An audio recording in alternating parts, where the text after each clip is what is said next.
all here for the first session of this talk on Zen Garden, the series that we would be starting commencing today with Alan Clements, who is with us today from Cascades Gardens. So a bit about Alan before we start. Having had a corporate career spanning for more than um, 55 years, Alan was inspired by Buddhism and Buddhist practice, having met the Dalai Lama. And after his retirement, he has devoted his life to Zen gardening, developing what is now Cascades Gardens, which is an award-winning garden based in Derbyshire. Alan was introduced to us by the chair of the Dhamma Center, Ricky, and Alan and Ricky share a strong friendship spanning for decades. Alan, I am very happy to have you here, and I am very eager and interested to see where this series takes us. And I should also let you know that we have some gardeners here who also have some award-winning gardens themselves. So I think they might find this session quite interesting as well. Now, before we carry on and I hand over the reins to Alan to continue with the talk, we will be having time for question and answers.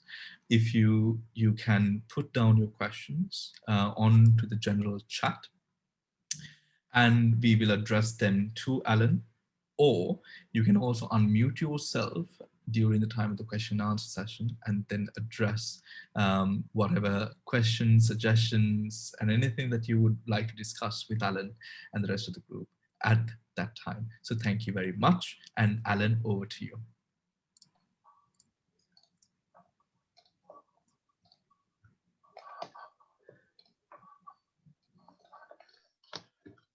Well, hello everyone. This is Alan Clements, as you've heard, from Cascades Gardens in Matlock in Derbyshire, UK. My talk is The Garden is My Teacher, and what I want to do is just tell you a little bit about my background and how I've turned from businessman to gardener and the journey that it's been developing the garden over 25 years. I've learned a lot of lessons in those 60 years actually of gardening, but 25 years of particularly working with this old limestone quarry at the back of my house, which we've converted to a garden. Lots of lessons. Certainly I found it a very healthy experience. I've learned about impermanence and how everything is very uncertain. I've had to develop patience and a responsibility for nature because we've tried to be organic. But overall, it's been a very creative experience. And I've got very close to nature and felt a very good peace of mind as a result as the garden has developed. It's worth just mentioning that all the pictures you'll see today are actually from the gardens. Well, as a businessman for 50 years, racing around the world, I had offices in China and so on, but long haul flights working with Unilever. But I have to say, by the time I got to my mid 60s, I was pretty fed up with my business life and a little bit tired of chasing profit. Well, it was also very competitive at some times of my life, and I didn't enjoy the politics of business. Always in the background, my hobby, gardening and the development of Cascades Gardens was there. And I wanted at one point when I retired to then convert the garden into a small business, let the general public in. And it's been fascinating meeting so many interesting people who've wanted to come to this garden that's inspired by Japanese gardens and Buddhist philosophy. One thing for sure is that I find it much more relaxing. And I've discovered, well, unlike business, plants don't fight back. Well, Cascades started in 1830, and here is a watercolor that was done in 1830 by an Australian artist, which I found on the internet. The cottage next door to Cascades started in about 1750 And the smaller building in the front with the huge wheel was the early stages of Cascades before it was rebuilt later. So it was a huge water wheel, water coming down the hillside, a small mill grinding corn. Well, this is what the building looks like now, quite different. So from the early days of 1800 as a corn mill, it stopped milling around the mid 1800s. I suppose it became uneconomic. They sold off all the bits, the wheels and so on, and the grinding, there's some grinding wheels still in the garden, these big slabs of stone. And then someone came over, took it over and rebuilt the building as a rather elegant Victorian house, 1887. Well, in the land nearby, the house was 2 acres of a limestone quarry. You can see on the right-hand side there some of the cliff that had been worked for limestone. We also had an exploratory lead mine, which you see on the left. It's a tunnel that goes about 150 feet. It's quite fun to explore, although you have to mind your head. It's really quite low. I think miners must have been shorter people in 1800. Well, I don't know whether you follow Monty Don here in the UK, one of the famous gardeners that we have, but one thing that's always stuck in my mind from one of his talks is that actually a garden is not a place, it's a journey. And certainly that's what we've experienced here in Cascades. But the journey started in a little monastery tucked in the mountains of northwest Japan called Ehaiji. And I was lucky enough to spend some time there in 1996 before I bought Cascades, getting instruction on Soto Zen meditation, which I found absolutely fascinating. I was the only Westerner there. It was a lovely monastery in a woodland setting. You can see the pictures there that I took. And it was a most glorious experience. Even the meditation, they made me get up at 3 o'clock in the morning.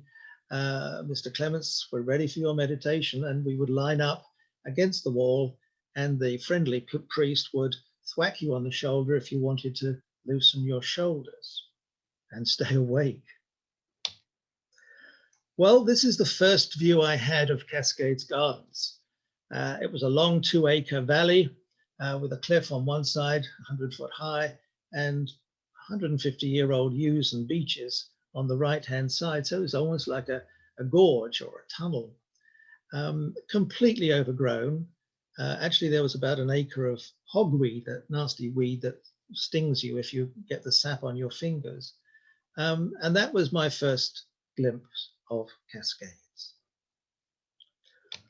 Well, that's what it looks like now from the top of the cliff. It's a bit different, isn't it? But it's taken 25 years. You can see we are alongside a road, but it's a very peaceful setting because of this being surrounded by trees and cliffs. It's a very sheltered spot. But there were no plants, no cliffs, no young trees or shrubs. So it was really starting from a blank canvas.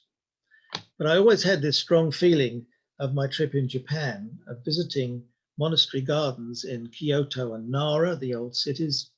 And I was fascinated by the different types of Zen gardening, not least the dry stone rate gravel gardens, Karasansui, and yes, even the koi carp in the pools and the waterfalls and the lush lawns and clipped conifers. So I was fascinated by Japanese gardens, and I wanted to come back and start a garden that had the principles of Japanese gardens, even though I couldn't compete with the intense manicuring that the Japanese seem to do with their plants and the amazing control they have over their natural settings. This is the other end of the garden on a wet day.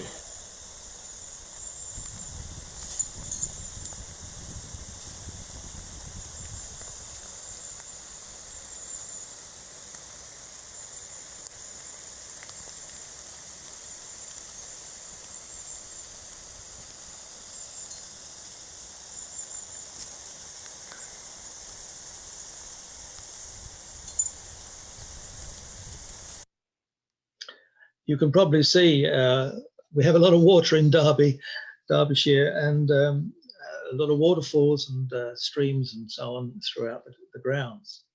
But my journey started really with trying to get enough plants to fill the better of the 4 acre plot. It was a 4 acre plot, 2 acres on the flat, where we could start to grow and cultivate plants and trees and shrubs.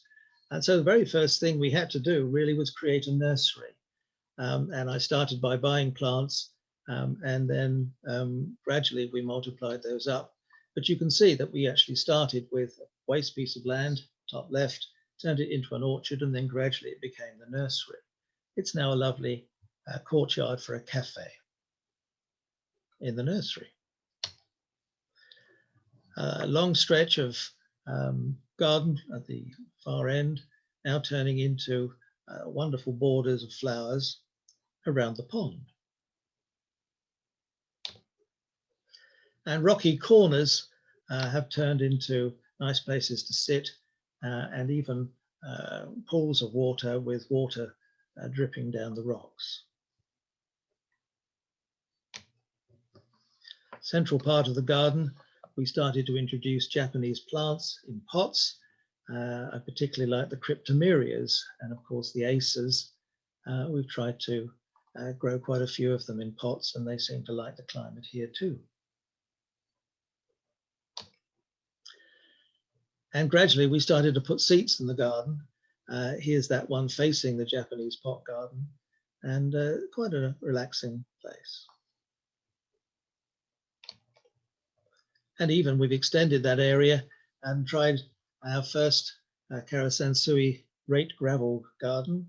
It's so new, I haven't had time to rake the patterns in the rocks and shingle there, but we're developing it.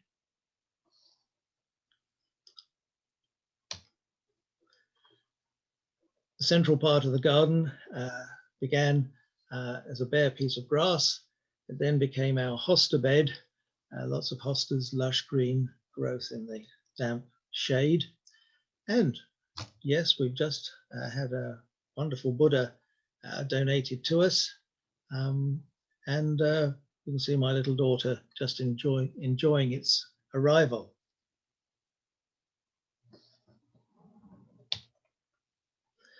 Well, 50 years of gardening and house renovation has certainly made me realize that gardens can really become a wonderful place to sit, relax, and meditate.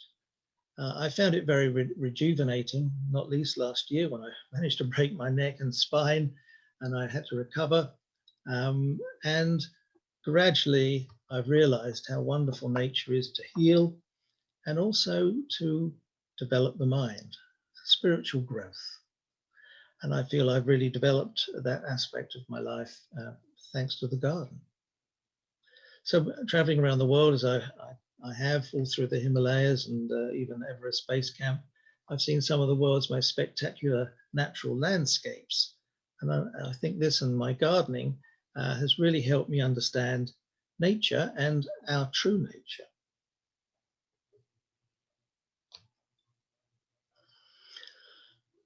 Well, I've done a lot of sitting. Zen Buddhism talks about sitting, and I've been able to look at the garden, watch the garden, see it develop, and it's dawned on me how beautiful nature is. But I've also learned a lot of lessons because you do experience a lot of things developing and growing, but also dying. The renewal of the garden every spring. But I've sensed this thing of harmony and balance. I think we get peace of mind from the wonderful harmony and balance of nature. We certainly have to be patient, and every day is different and you never quite know what the weather is going to do for you. All in all, I think nature is an amazing thing. It's wonderful and we should celebrate it.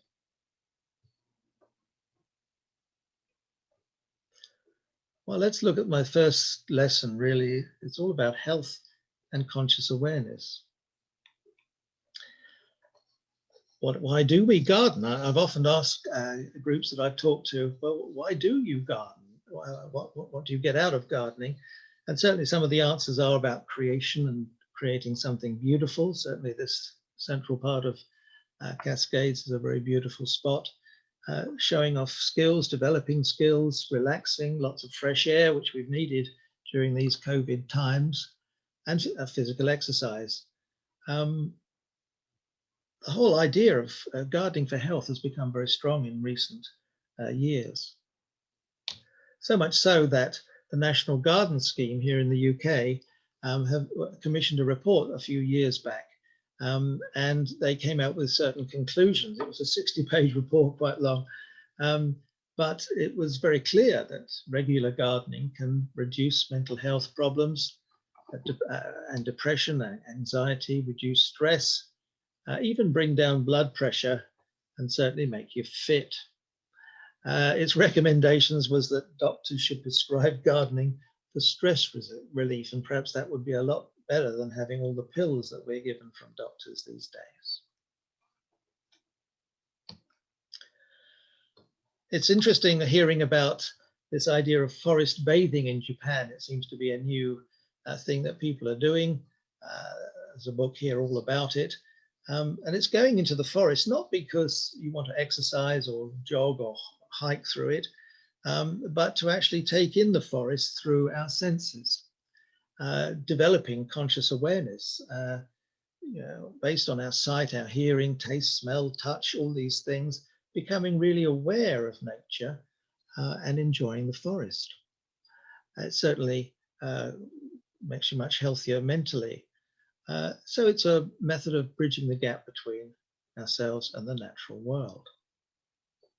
I think we're getting that sort of feeling since COVID here in the UK, judging by the thousands of visitors we've had to the garden recently.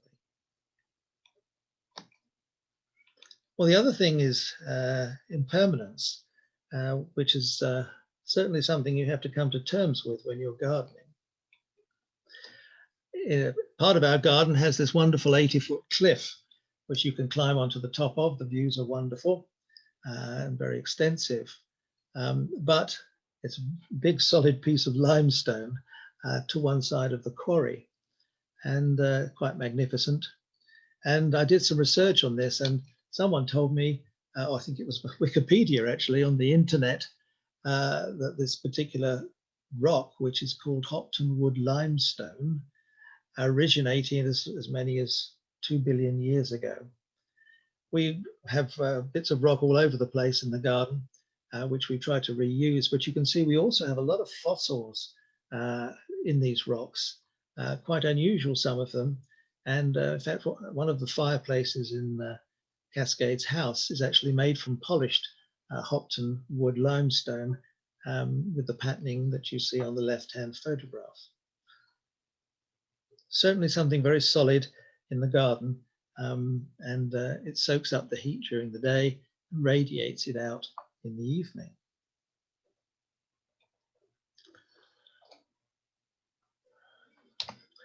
Well, certainly I've had to learn all about plants, and the fact that, quite simply, a little bit like human beings, you've got to get into the right place. You've got to put a plant into somewhere that it likes to be, and so it can thrive. So dahlias, for example, can't cope with frost. They like sunny, fertile soil. The hostas, which we've mentioned before, thrive in semi-shade and moist soil. A bit like human beings, isn't it, really, about getting the right opportunity to thrive. Lots more plants here. Conifers we have in our sunny, rocky borders. The ferns all get put into the woodland area where it's shady. Grass is like dry, sandy soil. And there's that beautiful iris, which is on the water margins of our streams and ponds. One of the things that I've also realized is that every plant has its moment. And I say this to people quite often because, of course, things start to grow and develop. And then just that one day in particular, then it's just perfect. And nature is in all its glory. And this piece of lilac here, this lilac bush, is just wonderful. And I love this photograph. Chrysanthemums. And one of my favorite flowers, and we have thousands of them in the grounds, is this wonderful double hellebore. These are the plants that tend to come out very early in February into March, and we open the garden, in fact, on the 1st of March deliberately because we have such a wonderful display of these flowers, even though most other plants haven't yet come into leaf. And another, a modern peony. We have lots of blood red and white peonies, but this peony, Bowl of Beauty, just breathtakingly beautiful, but it just was perfect for a few days, and then sadly it declines. A beautiful rhododendron.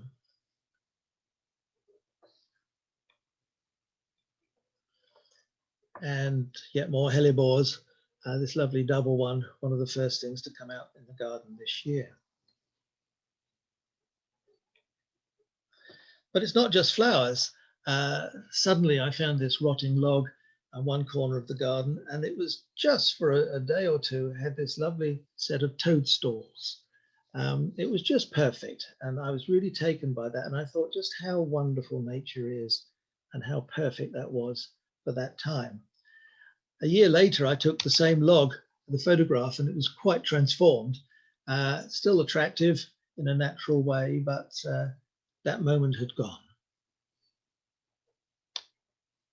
So nature can be wonderful and beautiful, but it's not always kind to us. And plants can look less than their best and stressed and unhappy. But also gardeners have to watch the weather because working time and things you can do in the garden are entirely dependent on the weather. And of course, plants need rain as well as sunshine. We have to learn that nature is actually our master. With the very inclement weather we've had and some of even the flooding here in Derbyshire, we realize that nature's in control, and we realize that things are impermanent. They do come and go, and we have to tolerate that and be patient. Well, here's a sad example this spring. You may have heard that April had the worst frost in history. And this tree that you see in front of the house was about to become, just early April, it was about to become the most beautiful flowering magnolia with lovely white flowers. It's been grown there for more than 20 years. But within a day, the frost had killed every flower, and it was just brown, as you can see, and very sad. I'm glad to say that 2 or 3 months later, the leaves have returned, so we're hopeful for next year. Another things I can almost tears in my eyes if I tell you this story. We have a large, one of the large ponds at the end of the garden. Suddenly a mother duck appeared and produced this little 6, I think it was, little ducklings on the pond, and all the children were thrilled to see them and so on. But within a few weeks, they were gradually disappearing, and eventually there was only one little duckling left. And we're not quite sure what happened to Mother Duck and the siblings, but I think you could probably imagine in this natural setting. The happy side of this story is that one duck survived, and it's now almost as big as the duck on the right. I just discovered that a couple of days ago. So nature's got a way of giving, but also taking away.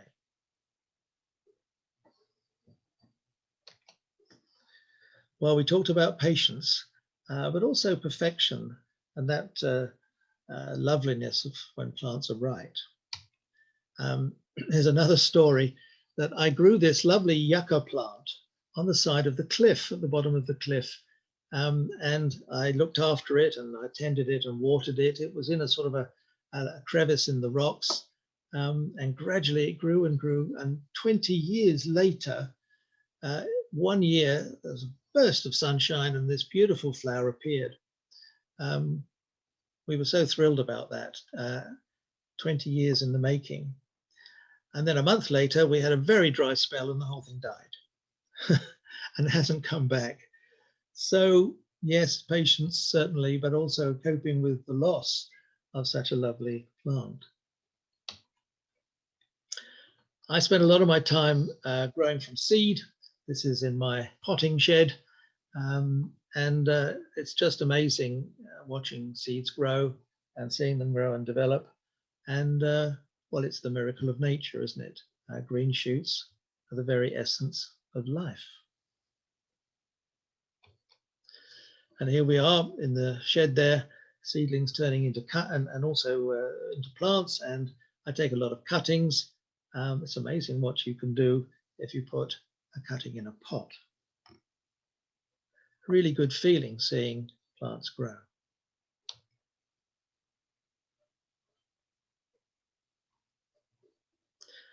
Well, during lockdown for COVID last year, I'm sure we were all rather bored, weren't we, and needed something to do.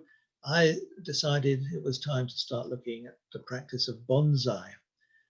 You may know that this all started in Japan in the 12th century, and it became an occupation, a cult, that cultivating miniature trees in small pots. Also landscapes. It actually started with landscapes with multiple trees and moss and rocks and so on, but gradually it came down to individual trees. The tree you see here is a little Japanese 10-year-old crabapple tree. It has wonderful blossom and crab apples during the year. It was about being harmonious with nature, being one with nature. While the famous bonsai man here in the UK is called Peter Chan. He has a lot of YouTube videos and has written a number of books. And certainly I found him very helpful learning how to do bonsai. I put a quote from him there. Bonsai is not just about gardening, but it's actually art and spirituality combined with horticultural techniques. And certainly I found it a very moving experience watching these plants developing. Challenge for enthusiasts forever striving for horticultural and aesthetic excellence. So a never-ending quest for perfection. I'm not sure I've got enough patience. I have to develop more patience to prune all the trees I've got. I've got about 50 trees now.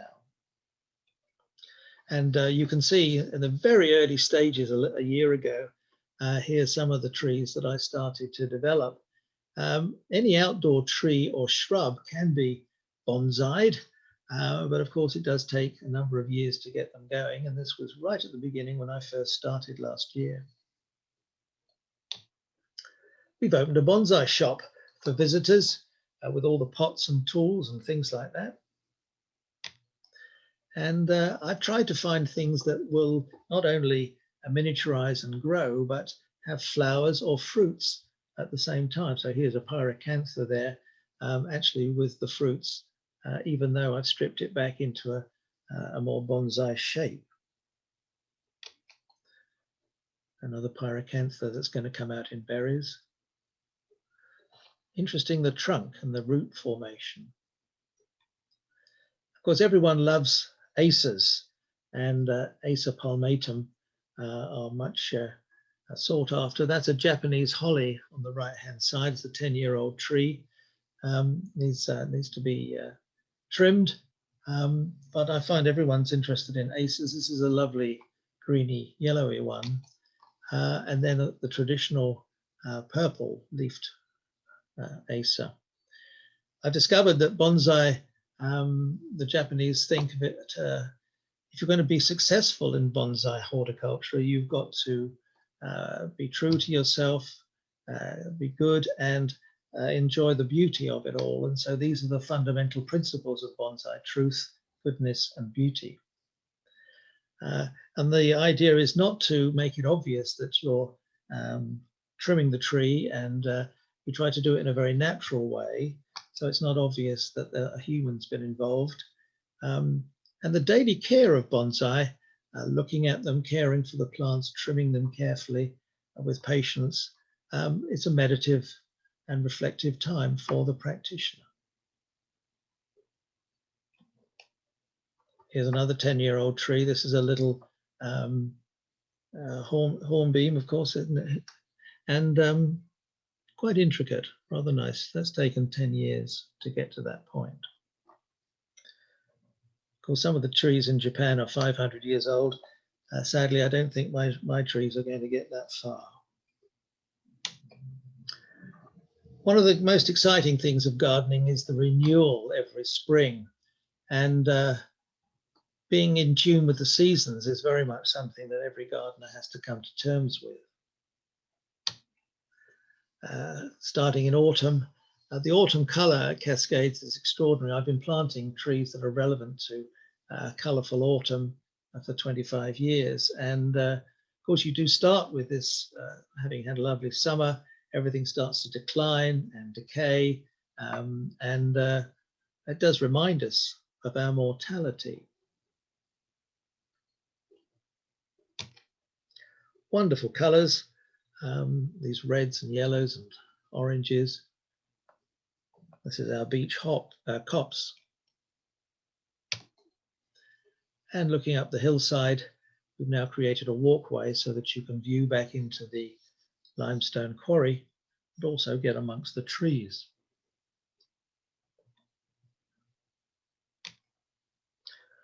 Winter can be spectacular at Cascades. We're 800 feet up in the hills of Derbyshire, and it can get quite icy, and yet somehow rather beautiful. So the winter is all about death and survival. It's also a time to reflect and start to plan for the spring.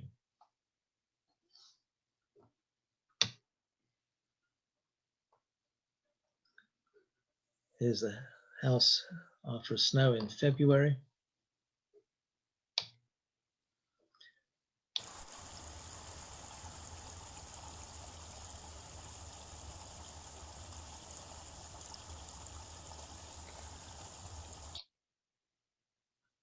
And we do get lots of snow.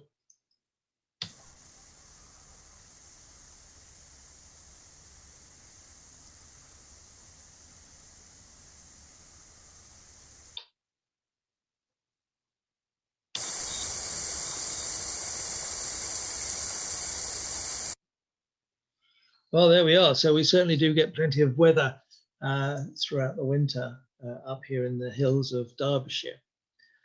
But in common with another famous gardener, Monty, he's a great one for spring, and he gets almost depressed in the winter. He tells us, can't wait for that first few weeks in May when everything starts to come back to life, and he celebrates the regrowth and renewal of plants. And I have to say the first weekend of May is certainly my favorite time, when everything starts to burst into life, when the leaves develop, the rebirth of a year.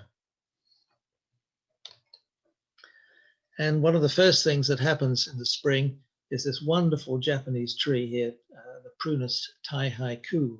It's a lovely double white blossom. And it's all about recovery and rebirth. And it's a wonderful, invigorating time. Spirits lift. This gives you an impression of the quarry area. Blossoms starting to come with forsythia. The lawn starts to become green again, and so on. And yes, we get lots of daffodils and the beginning of the roses.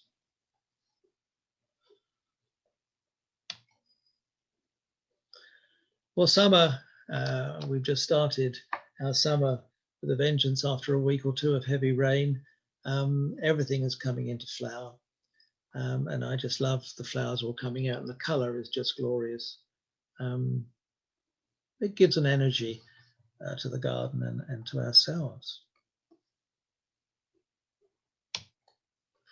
Here's the long border along the mill race.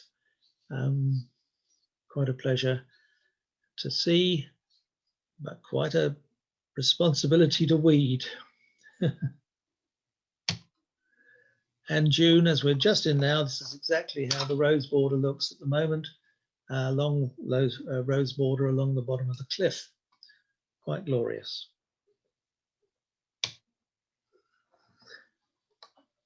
Well, we have to cope with uncertainty as gardeners, and you never quite know what's going to happen. In fact, this morning, as flood warden of my village, I got a warning of thunderstorms that we were supposed to be getting later today. We shall see. Certainly, we've had our fair share of uncertainty and storms. Here's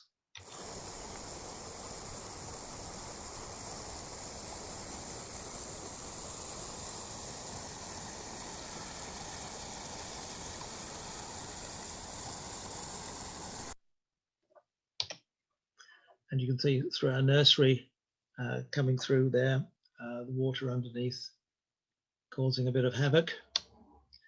And over the years now, we've started to develop flood defences, and 20 foot up on one side of the garden, there is this mill race that used to feed water to the mill, the corn mill. And we always were getting this overflow, spoiling the garden. And so we decided to create these steps.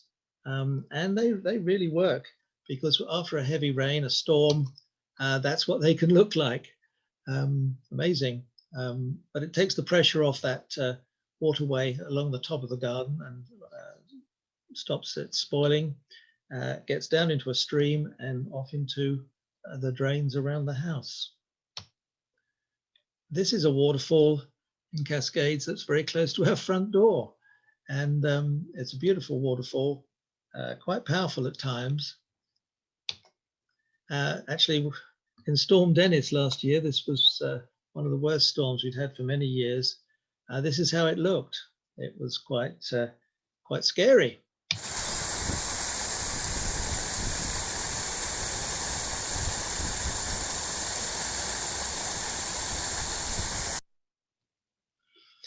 So we're not called Cascades for nothing. We certainly have waterfalls and issues with water. The other thing that we develop as gardeners is a responsibility, of course, for nature, because we need to take care of the wildlife and the plants in our care. And we go out of our way to be organic. We don't use chemicals. The only bit of spraying we do sometimes is on the paths when they get a bit weedy, but we don't get anywhere near plants and so on. We tend to remove weeds by hand as best as we can. You can see our recycling area. We have lots of big compost bins where the tons of leaves are put every year from all those beech trees that you saw. We create a wonderful leaf mold that goes back onto the borders.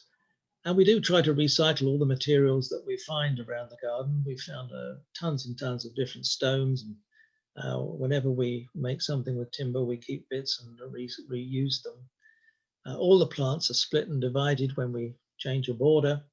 And where we can, we try to plant for wildlife. And we thought about that quite a bit. And this is what I mean. The buddleias that we have, many of, the butterflies just love them. And the bees, you have to look after the bees if you're going to create good plants. And I think we probably have all the British birds in the garden at some time or another. You can see the list of them here, from the very tiniest wrens and robins up to some of the biggest hawks and buzzards. So it's a glorious place for bird song.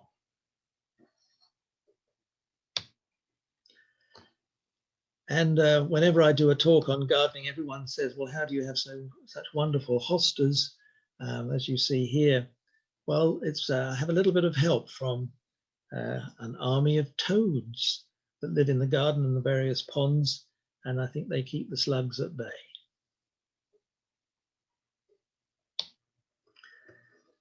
I've certainly found gardening to be a very creative experience. And just creating different borders, pot gardens and so on has been quite rewarding, and then watching things grow. And I think that gardening is all about our part in taking part in the cycle of existence, becoming co-creators of the universe. And it's our responsibility to do our bit to make the world as good a place as we could, as natural and healthy as we can make it.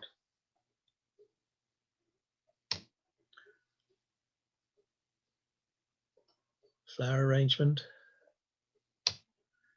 And some of our borders. Beautiful effect with blues and whites, tall plants, the verbascums and delphiniums. Well, we had a famous gardener in the 1990s called Jeff Hamilton here in the UK. He was a great one for getting close to nature. He understood the idea that it was a way of refreshing the soul. He had a series of programs on the BBC. I remember watching them, videos, and he was absolutely clear. His message was, look, we can all have our little bit of garden somewhere. We can all create our own paradise. Find a corner if you're in a courtyard, on a roof, in a city, whatever. Create a little space where you can sit, relax, and be surrounded by plants and nature. And I was very taken by this idea of paradise gardens. In fact, one of my later talks is about that subject, paradise gardens around the world. And I certainly think that at Cascades, at Cascades we have our own taste of paradise. Those snowy February days when the snow is fresh, absolutely gorgeous, quite breathtaking. I have to take the pictures before the kids come out and play snowballs. But in the summer, the lush planting that we have here at Cascades, wonderful. The senses we have now at the garden at the moment, the colour, the greenness. Certainly my little daughter here thinks it's paradise. And here's a very recent photograph looking back at the end of the garden to one of our seats. You can see it's just blissful.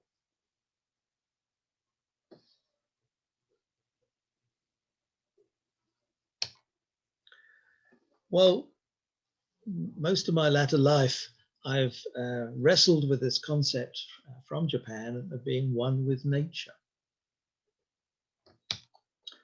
And certainly Japanese gardens give you an interesting and spiritual feeling.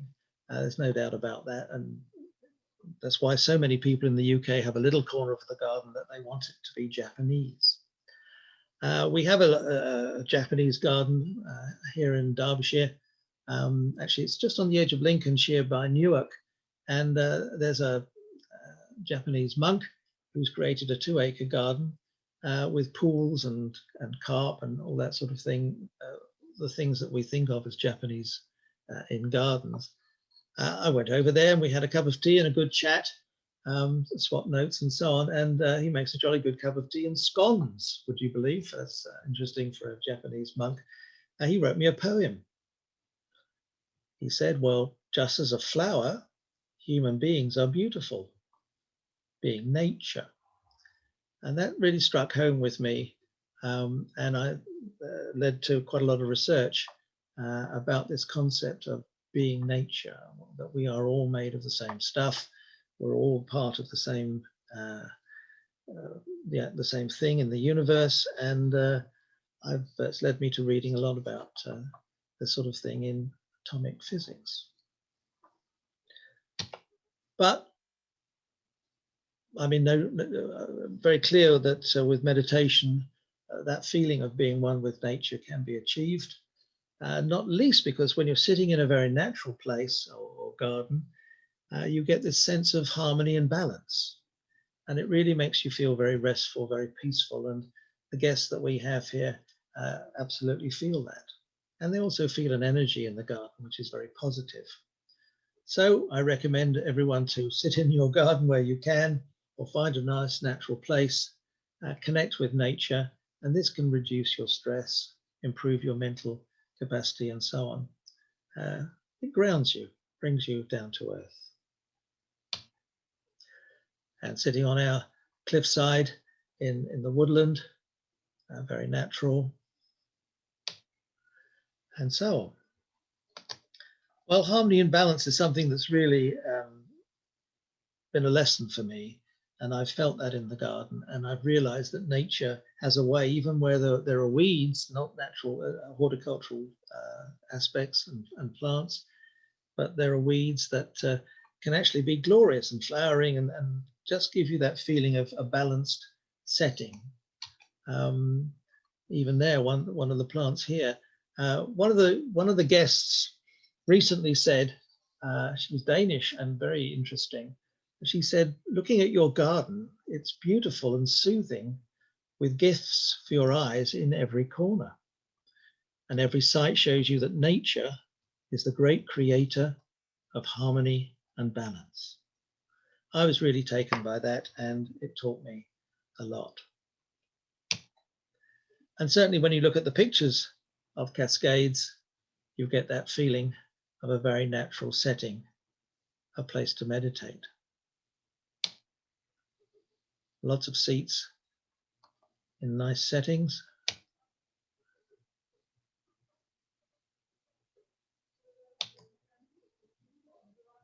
Winding pathways, let your mind drift. Quiet corners with water, sound of water everywhere. And lots of dappled shade to keep you cool on a hot summer's day. So in summary, I believe very much that it's that sense of harmony and balance in the garden that gives us peace of mind. And I recommend it. Come to Cascades. It's the perfect place to meditate. Well, I hope you can manage to see us, even if you're in Sri Lanka one day. Come and visit the garden or take a retreat. We're now doing retreats in our B&B. We have an extensive website, cascadesgardens.com, and I have a blog and video, Garden for Wellbeing. We've started doing retreats using our bed and breakfast and the garden, and we are doing regular monthly retreats, secular retreats, in mindfulness and meditation.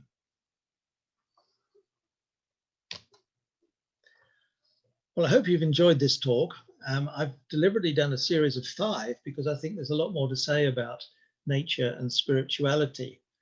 Through my life, I've visited a lot of wonderful gardens around the world, particularly in Japan, China, and Spain and India. And I've got a talk on that. This whole idea of being one with nature and my practice in mindfulness and meditation and using bonsai. There's a talk on that. And also then we've got one about how to make a sacred garden. And then finally, my own spiritual awakening over the recent years as Cascades Gardens have developed. Thank you very much.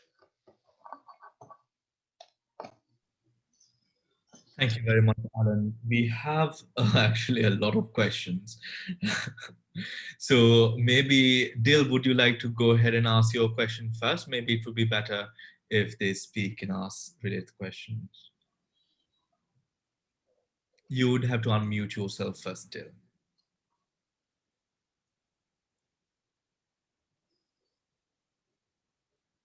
All right. Can you hear me now? We can hear you. Right. Okay. So thank you very much for a really wonderful talk. It brought the beauties of nature and also the association with harmony and about peace and rejuvenation and impermanence and all the other things that you highlighted, which I think rings very much with all of us who are following Bhante on the teachings. Your garden is beautiful. So I am a member of both RHS and other things like National Trust, and visit gardens often. I live in London. In your own garden, I saw the beauty of it because it combined the beauties in summer. Coming from a tropical country, we don't generally always go, like, at least I don't like winter very much, so we visit the gardens mainly in summer, but you showed me how beautiful your garden was with the ice cascades. So thank you for a wonderful experience. My question, which I thought, and which has really taken me away from gardening, it has been put on the chat by other members as well. It's about slugs and snails. 4 years ago, I actually retracted from looking after the garden to the extent that we did, because I first got my husband to put the snail bait, but he quickly got wise to it. In about 6 months, he said, I'm stopping this and you better do it. And we both stopped. And with that, a lot of interest in our gardens.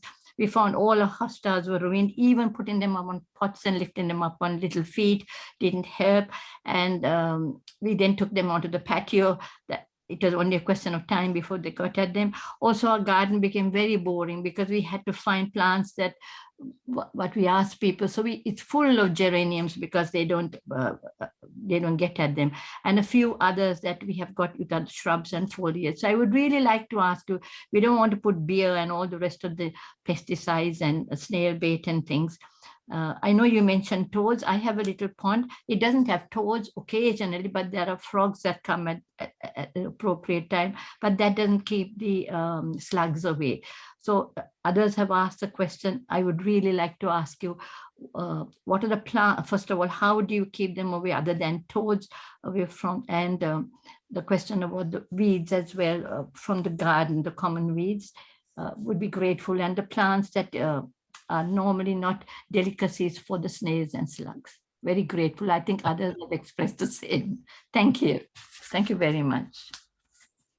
Well, we've tackled the hosta problem, but there are two things. One is I grow a lot of them in pots, and if you buy a pot that has a lip on the top there, so the slugs can't climb up the pot under that little lip, and so you can do quite perfect hostas in pots. That's the first thing, because it's inevitable that at some point, some part of your garden is going to get slugs and snails, even ourselves. But I promise you that we do have a lot of ponds, and one year I noticed that the frog spawn, which is usually a sort of a gelatinous blob, isn't it? Toad spawn is actually strings of that gel. With the babies in, and I suddenly realized that actually we have more toads than frogs, and that's what I put it down. I think we've got a degree of eco balance after 25 years of gardening. 90% of our hostas don't get eaten, even in the gardens. I do believe we've got an army of toads, and I do recommend that's the best thing you can use. Otherwise, you have to go back to something like slug pellets or something which you don't really want to do. Thank you. And plants which you would say are not very favorable, what would you recommend to get in? I mean, I have 3 or 4 things that I use, but is there something that you found in your experience that they're normally bothered much by slugs? And well, we know that it's easier, of course, to talk about which ones are. I mean, the fresh young delphiniums always get eaten by slugs if you're not careful. Yeah. As well as the hostas and so on. But you know, there are lots of other things that they hate. Some, you know, shrubs and so on have more flowering shrubs. But there's some truth in the fact that if the plant is very healthy, maybe the slugs don't go for it quite so much. It tends to be the ones that are struggling a bit. Okay, because I think we know the delphiniums and the hosta, the things that they just, the cannas and lots of other plants which they really go for. But the daisies, practically all the flowers that come up later on, the tulips don't, so they stay, and the hyacinths don't as spring comes up, so they are quite good there. But subsequently, when the other plants come, and the roses generally, they don't go because of, but the clematis, most of the others that I know, the flowering ones, they get very quickly ripped off, and after 2 or 3 years, I've just stopped them. But thank you very much. Thank you very much, Dill. I think Don has a question. Don, please, you may ask. Thank you. Thank you very much, Alan. Thank you very much for your presentation. Just to say that I also volunteer at a local initiative where I live, where gardening is taught particularly to deal with mental health issues. And it is one of the most successful projects that I have been involved with. But my concern is, of course, maybe this is not something that is valid for Derbyshire because you have very high rainfall patterns. Yes. But my concern is living in other areas where there may be lower rainfall patterns and where the possibilities of water not reaching the levels. I am planning to transition my garden at the moment into a more place where they would be less dependent on water. What would be the added value in Zen gardening if this is to be done? Well, we've just been creating some new areas. I showed the picture of the development of that raked gravel garden. I realized at the beginning of the year that the worst place in the garden with the worst weeds and the most difficulty to grow anything decent because it was shady and didn't get the right conditions. We converted it to a Japanese style karasansui, a dry stone garden. So I think that doing some of the Japanese approaches with rocks and gravel could be the answer if you have a dry garden. And how do you deal with weeds, for instance? What is the Zen, is there a Zen way of dealing with weeds, or do you have to just simply pluck them and root them out? Well, I wish I could meditate and all the weeds would go away. We both know that the only way of getting rid of weeds properly is to actually get down to the plant with a little fork and pull them all up by the roots. And if you don't get the roots out, you will get them back very quickly.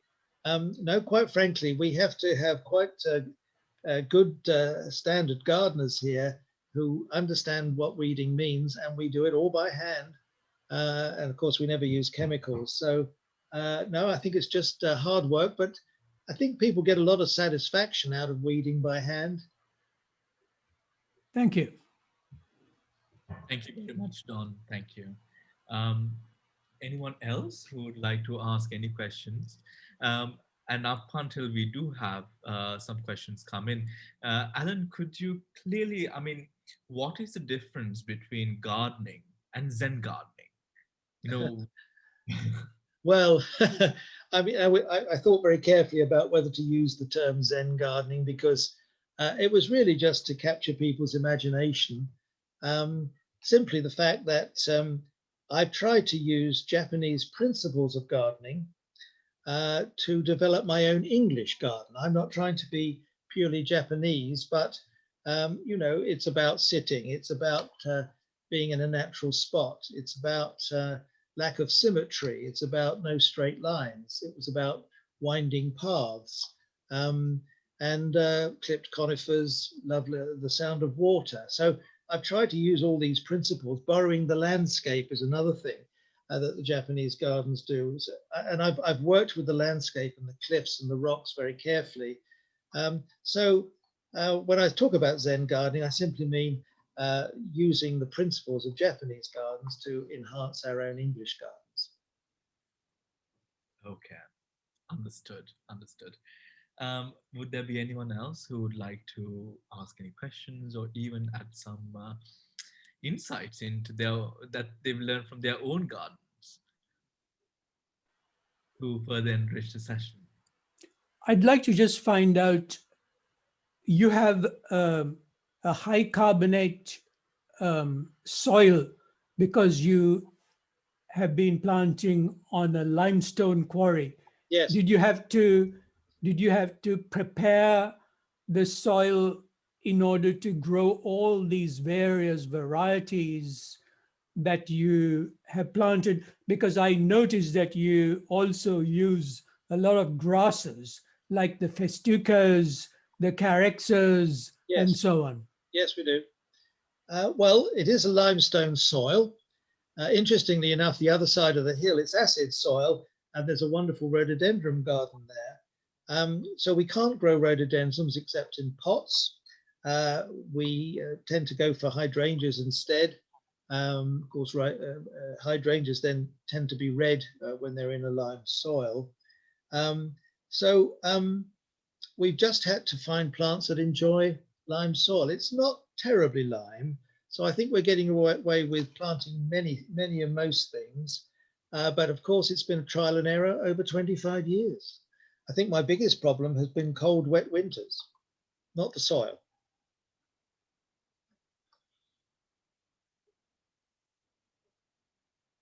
Anything else on that regard, Don? All clear?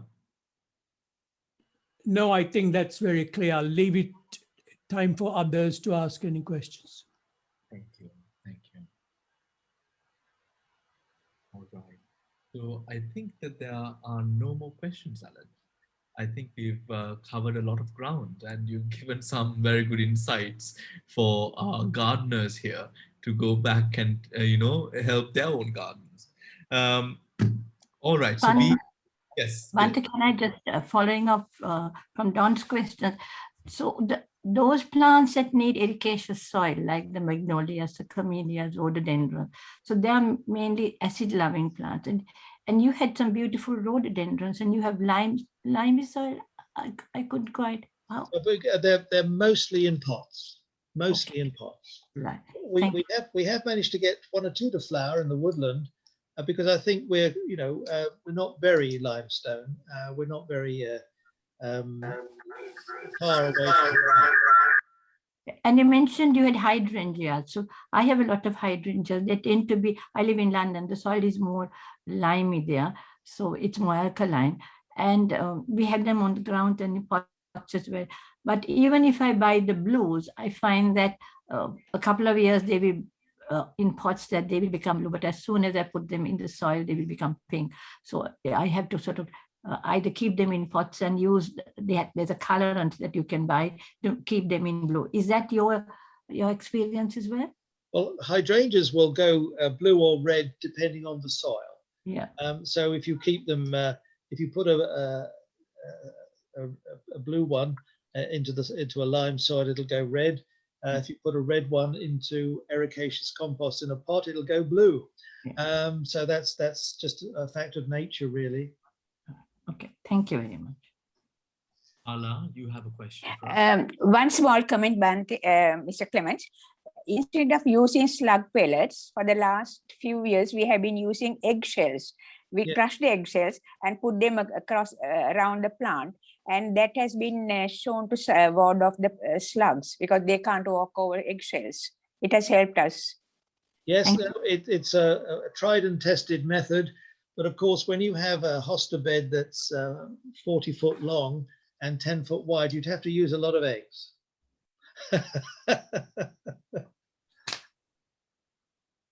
We use it for our slender plants, like small sunflower plants and things like that. Not very huge ones, yeah. Yes. No, it's a good idea for a small area. That's fine. Wonderful. Does wood chips also help? Some people recommend pine needles and wood chips. Is that a deterrent? I think fresh pine wood chips would deter them, but of course they gradually rot down, don't they? So, and that would encourage them more than ever.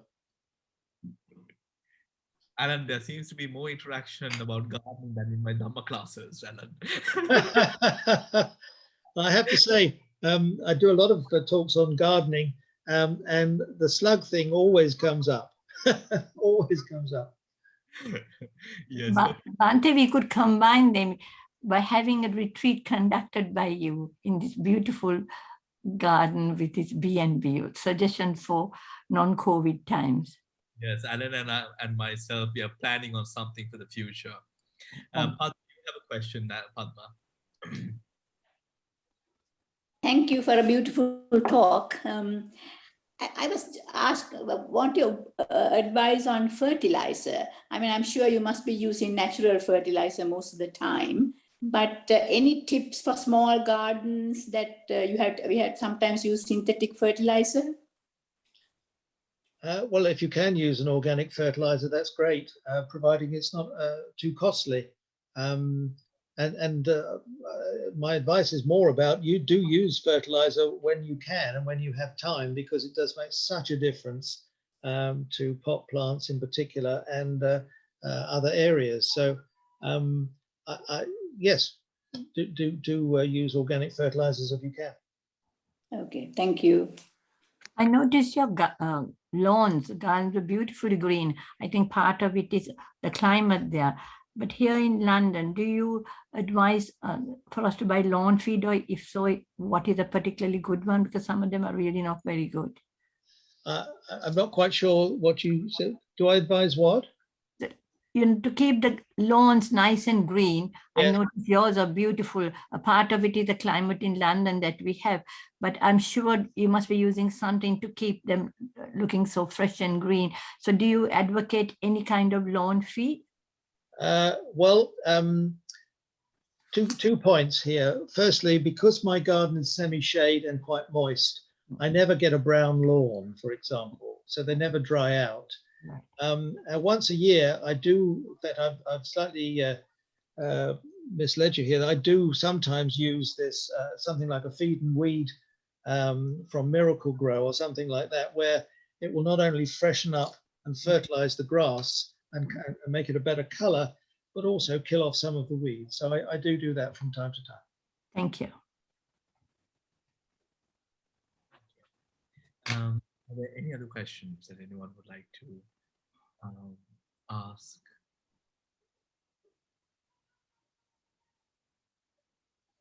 All right, Alan, I think we don't have any more questions. Alan, should we give an outline of what we plan to do next month for the series? Yes, I've actually forgotten which is the second one. I think that's, as I remember, the second talk is about my travels around the world. And so I've got quite some wonderful photography of Japanese gardens and even some Chinese gardens and Muslim gardens in places like India and Spain. I haven't been to Iran. So it's quite an interesting tour of sacred gardens, if you like. And I go revisit Jeff Hamilton's idea about paradise gardens, not least in Iran, where I've researched gardens there, and where we touch on a little bit of feng shui. Lovely, lovely. And we were also planning for a little bonsai workshop in the future as well. I hope that will be in the fourth one. Yes, very much within the series. So that might be quite exciting for our participants here. Thank you so much, Alan, for all the knowledge that you have shared. I mean, you have decades of experience and you've literally converted your garden into something so beautiful that is visited, and people buy tickets to visit your garden and all of that, which is absolutely incredible. Thank you so much, Alan, for coming over and sharing your insights with the community, and we are looking forward to having you with us in the future, Alan. Thank you so much. I'm glad to be with you. Lovely. And thank you to everyone else who has taken the time to come in and join. Please do join in on the future sessions as well. If you have not already subscribed to receive updates on all the sessions that we offer through the Dhamma Center, do visit www.dhammacenter.uk and subscribe to the newsletter. Also, take a look at Alan's website, Cascades Gardens. If you all the details and signpost to Alan's website is on the Dhamma Center website as well, under guest speakers Alan Clements, and you can all the signposting is there. Alan does have an Airbnb, and also in the future we will also be holding retreats together with Alan at Cascades Garden for those of you who would be interested in that. So thank you very much. And a reminder about tomorrow's session, we have the Bollywood actor Gagan Malik coming in, who played the role of Siddhartha Gautama, who will be interviewed by Anoma Vathaladeniya tomorrow upon his inspirations that made him become a philanthropist, activist for Buddhism in India, and he's worked with the Ambedkar Foundation and India after playing the role, being motivated by the role of Siddhartha Gautama. So that is happening tomorrow at 1 p.m. Details about that is also available up on our website. Thank you very much, Alan. Thank you, everyone else. Have a lovely, pleasant rest of the weekend. Take care and goodbye.